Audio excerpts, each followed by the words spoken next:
要選台北市長，民進黨的參選人沈碧陽，你看伊的競選小物，今仔日公開啊，哇，看起來真少年款。伊嘛公布另外2名少年的發言人啊，加強空戰的火力。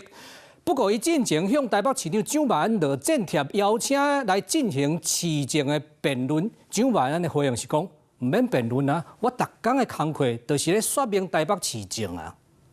台北順起來潮流梯。馬道咧行台步，展出上新的衫、帽啊、甲牌啊。民進黨台北市長參選人沈碧陽，趁這個擁有為地當日推出競選的宣傳品。本本其實就是我一直非常懷念的爆炸頭。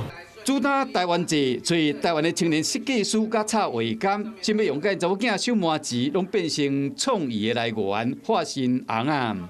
我還沒有給他看，口風不緊，我怕他先跟同學講。我們不只要問 A 答 A，A 加，就代表我們發言人公布之後呢，團隊再升級。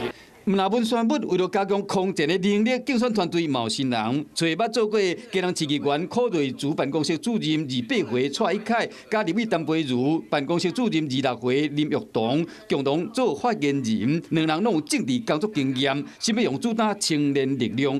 來比較台北市政府的發言人為文宣，捌做政治記者副發言人是葉向元，嘛有資深媒體背景。蔡婉瑩捌做過新北市政府的副發言人，團隊集合媒體甲市政溝通的經驗。首都這個選戰升溫對了，蔣市長本人沈碧陽嘛無甲放過。